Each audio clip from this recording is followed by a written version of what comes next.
Hola amigos, bienvenidos a Ultramisterio Enigma. Comenzamos.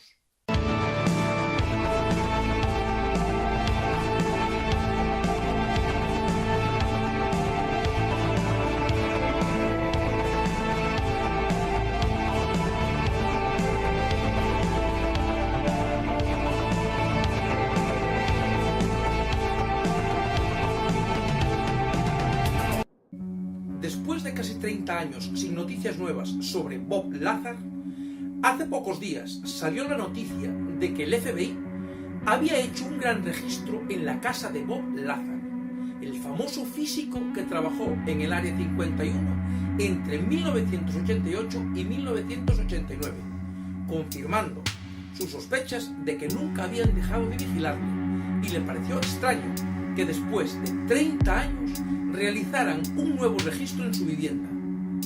No sabe exactamente a qué se debió este registro, aunque puede ser debido a un reciente documental estrenado en el mes de diciembre, donde realiza una nueva entrevista y vuelve a contar su experiencia, además de algunos datos nuevos.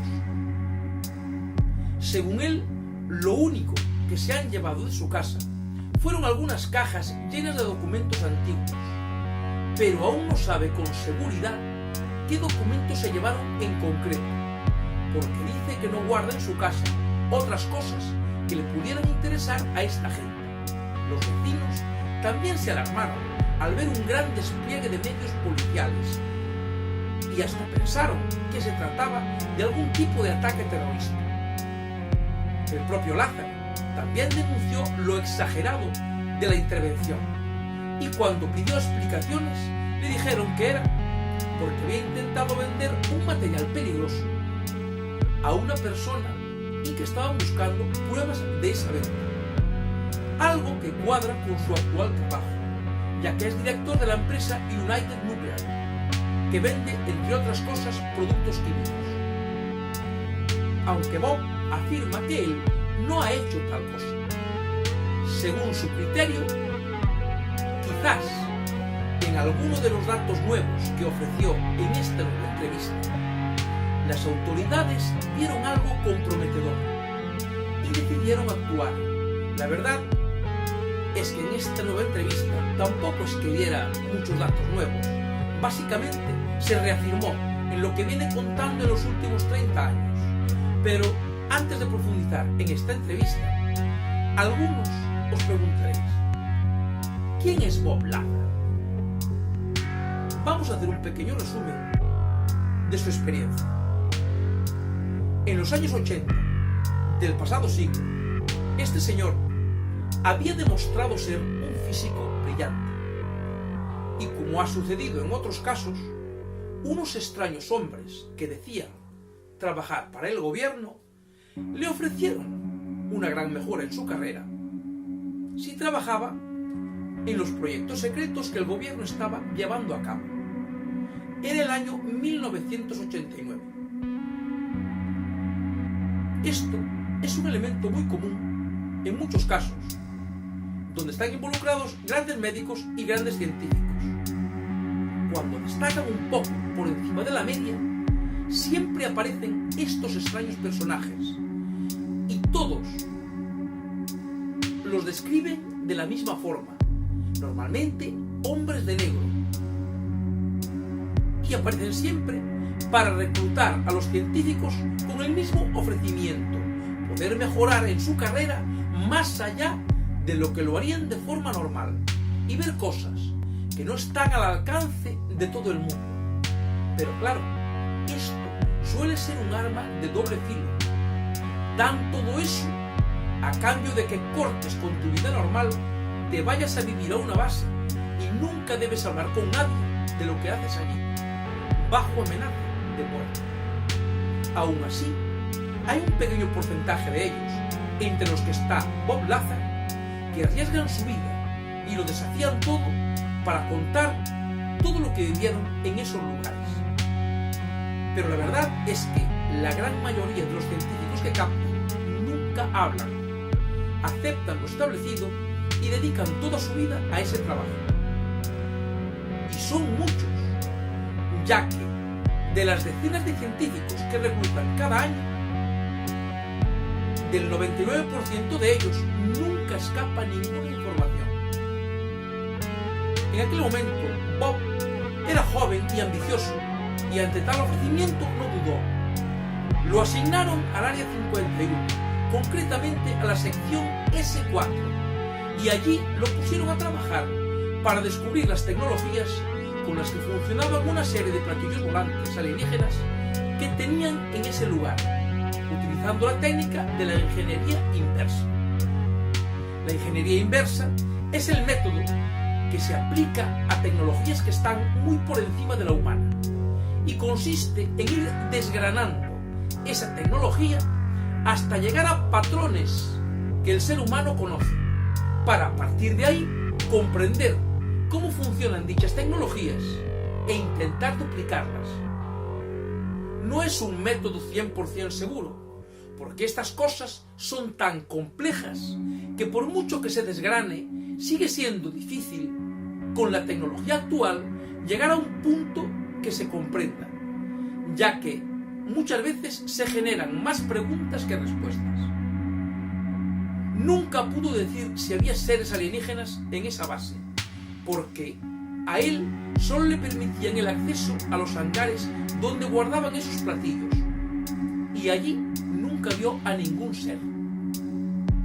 El aparato que más investigó, y que puede verse en algunos de sus dibujos, fue uno de estos platillos que, según él, la primera vez que lo vio, flotaba a unos centímetros del suelo, sin emitir ningún tipo de sonido, y cuando entró en el objeto, le llamó la atención de que todo era muy pequeño, diseñado para seres de muy baja estatura, lo que encajaría perfectamente con los famosos grises. Trabajando en este objeto, él y sus compañeros descubrieron que no tenía ningún tipo de cables. Los elementos funcionaban simplemente con estar cerca unos de otros, y que ese aparato no viajaba por el espacio linealmente, sino que curvaba el espacio-tiempo. Más tarde se dieron cuenta de que todo esto era debido al llamado elemento 115, que generaba un campo magnético alrededor del objeto y lo protegía como un escudo, y que era lo que le permitía flotar a pocos centímetros del suelo en el hangar. Además, este elemento permitía a la nave curvar el espacio-tiempo y ser una fuente de energía ilimitada. También pudo comprobar que muchas naves eran antiguas y que las habían recuperado de excavaciones arqueológicas.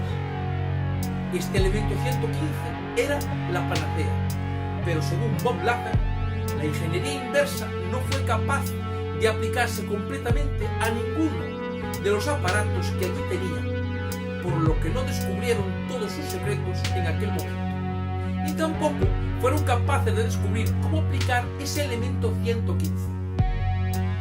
Como le sucedió a otros muchos, no podía soportar que todo eso estuviera oculto. Le molestaba ver todo el montaje con que tenían engañada a la población, mientras ellos ya trabajaban en esas tecnologías, y decidió abandonar el trabajo cuando llevaba más o menos un año en el puesto, llevándose con él un montón de pruebas documentales. Al salir, se puso en contacto con un periodista amigo suyo de una televisión de Las Vegas, y fue donde consiguió su primera entrevista y se hizo famoso en todo el mundo. Esto significaría la muerte para él, y en efecto, intentaron matarlo una vez, pero fue tal su repercusión mediática, a pesar de que había mucha gente que no le creía nada de lo que decía, que decidieron no matarlo, porque si no sería como confirmar que estaba diciendo la verdad. La verdad es que en su momento causó un gran revuelo, generando al mismo tiempo grandes cantidades de seguidores que hicieron que se convirtiera en uno de los gurús del tema ovni, pero al mismo tiempo también generó muchos detractores que lo tacharon de farsante. El gobierno, por su parte, negó todo lo que contó Bob Lazar, la existencia de las instalaciones y de las tecnologías. A esto ya estamos acostumbrados. También negaron en su momento la existencia del Área 51 y hoy sabemos que sí existe. A cambio de todo esto, fue sometido a una vigilancia constante durante los últimos 30 años, como confirmó él mismo. En este nuevo documental titulado Bob Lazar, Área 51 and the Flying Saucers, Área 51 y los platillos volantes, vuelve a contar lo que ya había contado en aquella época. Habló de cómo todo este asunto acabó con su matrimonio y su vida personal y cómo ha intentado rehacerla y que no le interesa para nada el tema ovni.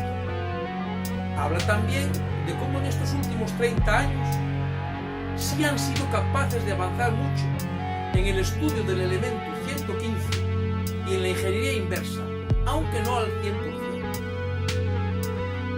Dice que a las personas no solo se les está ocultando la vida extraterrestre, sino la tecnología derivada del elemento 115, que permite controlar la gravedad y crear naves sin reacción que curvan el espacio-tiempo para avanzar más rápido en los viajes espaciales, y que es una tecnología que no fue creada por el hombre, sino desarrollada a partir de la ingeniería inversa aplicada a naves alienígenas. Además de ser una tecnología que podría cambiar la economía mundial y que el elemento 115 puede estar ya en manos de la industria militar. Otras cosas de las que habla ya las había contado hace 30 años. Naves que curvan el espacio-tiempo, que no usan cables, que algunas fueran recuperadas de excavaciones arqueológicas, que están diseñadas para seres muy pequeños, y también vuelve a contar la historia del famoso elemento 115. Otro punto importante de este nuevo documental es que afirma que hay otra civilización inteligente confirmada y que ya tenemos artefactos de ellos. Bob Lazar afirma que se ha alejado completamente del mundo ovni, que no sigue ningún tipo de noticia y, como hemos dicho antes, ahora dirige la empresa United Nuclear, que vende productos químicos, láseres y material científico. Pero, incluso a pesar de estar alejado de todo este mundo, el gobierno nunca ha dejado de vigilarlo. Dice que vigilan diariamente cada paso que da. Va a revisar toda la documentación que le queda para intentar saber exactamente lo que se ha llevado de su casa. Le preguntaron si de la base había sacado algún objeto o producto refiriéndose al famoso elemento 115, además de los papeles que se llevó. Él dice que lo único que se llevó consigo fue papeleo, que en ningún momento sacó de la base ningún producto químico ni ningún elemento de esas naves. ¿Por qué sería realmente entonces la intervención? ¿Qué habría en esos papeles que le requisaron? Quizás Bob, con su nuevo trabajo como director de esa empresa de productos químicos, siguió investigando en secreto sobre el elemento 115, y alguna de las cosas nuevas que dijo en la entrevista sobre el nuevo elemento hizo saltar las alarmas y creyeron que había descubierto algo más. Y a lo mejor en esos papeles que se llevaron hay alguna clave que les permita confirmar esto. Pero esto ya es especular demasiado. Hay que esperar a que Bob confirme todo lo que le falta. Vosotros, amigos, ¿qué pensáis? ¿Creéis en toda la historia de Bob Lazar? Si es así, ¿qué creéis que pudieron llevarse en los papeles que sacaron de esa casa? ¿Realmente siguió investigando el elemento 115 en secreto durante estos últimos 30 años? ¿O solo sería, como dijeron, una investigación de venta de productos químicos? Seguiremos investigando. Sin más, gracias por estar ahí y nos vemos en el próximo programa de Ultramisterio Enigma. Hasta pronto.